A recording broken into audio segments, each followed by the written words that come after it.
Hello, I'm TU53 and this is QnA Saturday. This is a weekly series I run on my channel and answer some of your questions from the past week or so that people have wanted to ask me. These tend to fit into two broad categories, the first half being Minecraft console / the next Minecraft console update, which we're currently calling TU52 or TU53, and the other half is just about me and my life in general, and I figured why not go through another batch of questions for another QnA Saturday, and in the background, why not show the 4 vs 4J gameplay, which I couldn't upload as its own video because I lost the audio, but I figured why not show that anyway, and then maybe some time trials towards the end. Hopefully you all do enjoy the video. Like if you do like it, because it helps out the channel a lot, and let's know you do like the QnA Saturday, or you like the 4v4J, because I'll just warn you now, we get demolished. We'd all been playing it for like, 5 games each maybe, and it's gonna go poorly, but hopefully you'll enjoy it regardless. But let's get straight to the first question, which comes in from Emerald Gaming 763YT, who says, what do you think will be in the next major update for MCCE? So Minecraft Console Edition, in case you're curious, and I think the next major update, if we don't call that TU52, because although TU52 will likely be a bug fix, it might also contain the brand new maps, and you could argue that's major, but assuming you mean the next major as in like features of some form, I think it probably won't be the next update. I think 1.11 is a good bet, but usually, again, based on their last few years, the bigger updates come towards the end of the year, so the next update is likely to be either another minigame, which again seems kind of unlikely, or it's going to be one of the things that they've promised and wanted to do for a while now. So whether that's add-ons or whether that's realms is something that I think you kind of just guess about based on whether you think that, oh yeah, realms would be easier for this reason and that reason, or whether, add-ons would be easier for that reason or that reason. I think it's going to be between those two things, and a part of me wants realms a bit more, but add-ons would also be a very cool thing. So they're the two most likely candidates, but it could be a minigame and it could be a major update. At this point, we can't say for certain because they mostly want to talk about, the stuff coming out for this Glide minigame right now, and that is that. So with that said, let's move on to the second question, which comes in from Sour Apples, which isn't really a question, but they say Toycat has to put his Twitter in every video, not complaining. And you know what, Sour Apples, I think you're entirely wrong. I would never mention my Twitter in every video. By the way, it's at IBXToycat in case you're curious. I would never tell people they should follow at IBXToycat if they want to see the latest and greatest, and what I'm talking about. They want to see the video posts, but also just whatever I'm up to on the day. You shouldn't follow at IBXToycat to do those things. I'm not going to keep mentioning that you should follow at IBXToycat in every video. That would be really ridiculous. So I have no idea why you keep saying that I mentioned my Twitter, which by the way is at IBXToycat in every video. That kind of just came out of nowhere, Sour Apples. I have never mentioned at IBXToycat on Twitter, and I don't know why you think I did. So yeah, well, that's moving on to the third question, which comes in from Mr. Blacksmith MC, who says, do you think 4J will add infinite worlds to next gen to fit Woodland Mansions? Or they didn't say think, but I assume that's that. And my answer to this one is I don't believe so, because, infinite worlds we've gone over a million times where they can't be possible. It's because of save size restrictions, and they're not actually necessary on next gen. On next gen, a 5,000 by 5,000 world, that's big enough for a Woodland Mansion. It's the current, or the last gen, I guess it would be, it's the last gen consoles that are going to have issues with this, because they have worlds which are 864 by 864 blocks, and a Woodland Mansion takes up more than 10% of that on both axes, so like 1% of the land area of your world, and they haven't directly commented on this one, but they seem to think that it's going to be fine. Again, they said they haven't actually directly worked on it, so that means 1.11 seems a bit unlikely, very, very soon. So to directly answer your question, will they end Infinite Worlds just for the Woodland Mansion? No, I think Infinite Worlds is something that could come with Realms, so you're like on the money or something, but a little bit not this. And also the Woodland Mansions is an issue for last gen consoles. How they're going to fix both those things together, or if that's all going to happen at the same time, I don't know for certain. Those are just things that I happen to think about the issue. So with that said, let's move on to the fourth question, shall we, which comes in from the Sky Type, who says, #Q, what time in the day do you usually make videos, or Q&A videos? So the answer to this question is pretty early, to be very broad, because obviously it varies so much from day to day. I made a day in the life if you want to see my kind of rough process, even though that was for a 3 video day instead of a 4 video day. But I make a couple of videos in the morning if I can, like I wake up like 8 or 9, and like in the first 3 hours I try to record 2 videos if I can, find the easier of the 2 videos of the day. Then I'll edit those just after lunch and start working on the 3 and the 4 video. Usually the 4th one's like the trickiest one, so like kind of work through that a little bit. And generally speaking, before 7 PM is the answer for like 90% of my videos, and some videos are recorded in the morning. So that's why sometimes I might trip over words. I highly doubt it, because I spend a lot of time like trying to prep myself for being able to talk in the morning. But for the most part, most videos are recorded, like 95% are recorded before like 7 PM. Every now and then I'll record one at midnight because I'm just super excited. You see this a lot on the second channel, but you saw my world record glide time on this channel. And yeah, the kind of in general answer to this is like probably early, but sometimes late. Really, that's one of the cool things about being a YouTuber, in my opinion, the fact that I have the flexibility in my schedule, and it's something I do rather quite like, and that's why there's no real fixed time on this one, and I recommend you watch the day in the life video. Maybe you should go check that out now. Look, it's like promoting all this stuff today. But yeah, let's move to the next question, shall we, which comes in from Josmic Gaming which is like Cosmic Gaming, but Josmic, and they say, what other mini games do you think we'll get for this year? Just having the thought of 4J could surprise us. So, yeah, basically he's saying that, oh well, 4J made too many games last year, what about this year? And I think it's maybe slightly less likely this year, because, again, you gotta bear in mind that Tumble was a really small mini game last year, and also now there's 3 mini games, they don't really need so many, but I think we could get a 4th mini game. As to what it would be, I think the most likely option is something to do with battle, because there are 16 players now.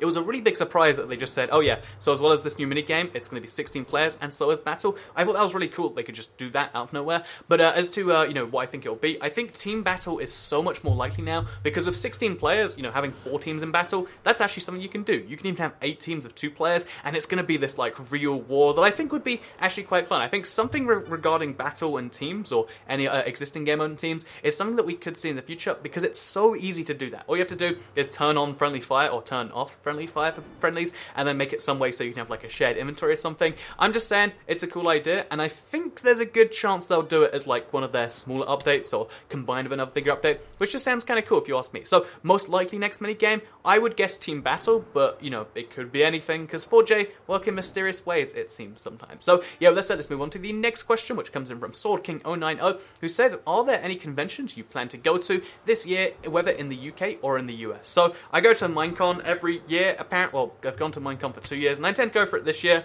because it was kind of fun last year, you know, doing the stage stuff. So I'll probably go for Minecon 2017, wherever it is. I assume it's somewhere in Europe. If it's in the US, I might go. I mean, it's a long way to fly, and I've been kind of avoiding it just a little bit. You know, I'll totally go to the US if Minecon's there, but I imagine it'll be somewhere in Europe, so Europe for Minecon 2017. The UK, I'll go to EGX most likely, if it doesn't overlap with that other one, and I might go to over a couple of conventions. There's always conventions going on. EGX Res was this weekend. I think there's an Insomnia in a couple of weeks. There's always events going on in the UK, and I might just, you know, try and go to some.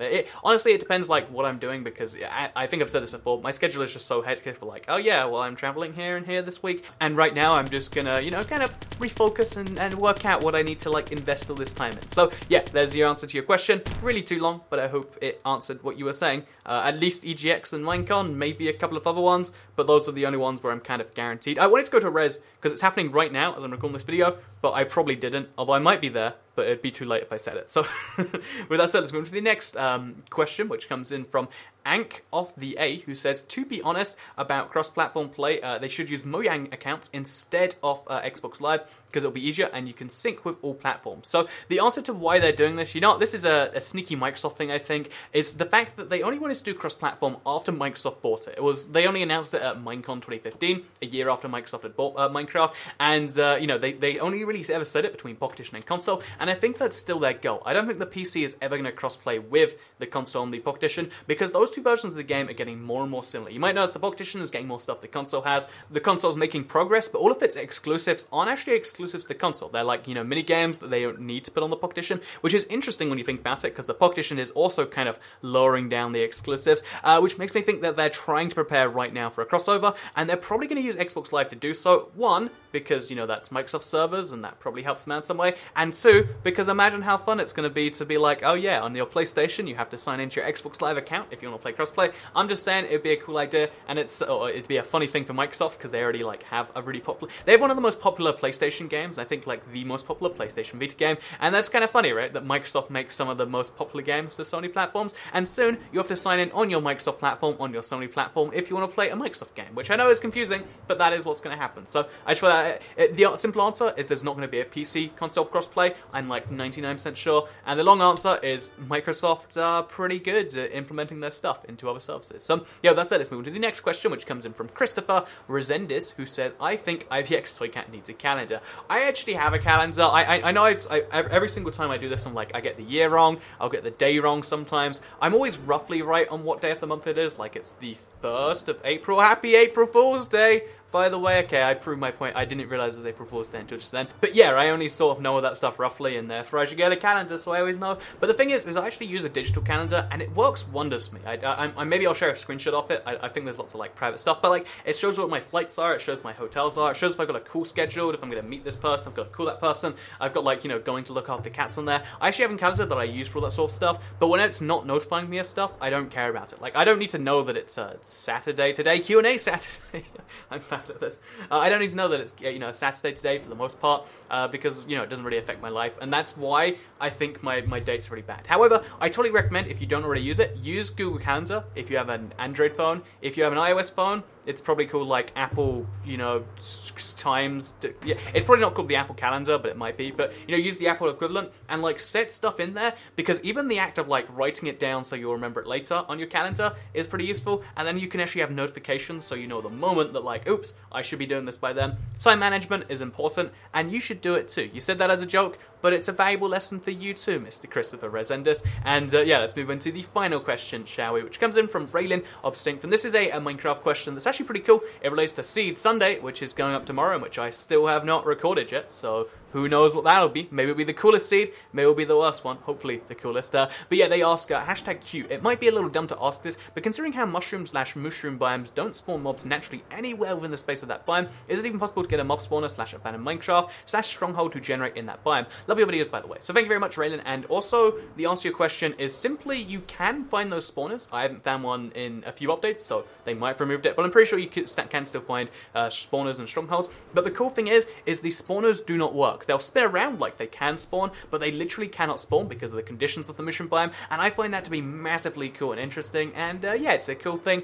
you might not have known. You can, in fact, get mob spawners in mushroom biomes, and they spin, but they never quite work, and it's kind of beautiful in a way. But yeah, that is all of the questions for today. I hope you did all enjoy the Q&A Saturday. Like if you liked it, because it helps out the channel. Let us know you do like these sorts of videos. Share if you really liked it, and subscribe if you're new around here, because I make videos like this one every single day on my channel, and if you subscribe, you'll see them daily on your homepage. Thank you all very much for watching. If you want to hear me talk about flights from the comparison of flights from the EU and the United States of America, and you're curious as to why I can fly for £6 and why if you're in America it costs you like $600 or something, or $200 or whatever amount it costs, then you can go check that out at youtube.com/ibx2cat, because I talk for like 20 minutes about it. There's like some diagrams. It's a nice video. I think you might want to check it out. But if you don't, then you can go back to doing whatever you were doing, I guess. Have a nice day, everyone. Goodbye.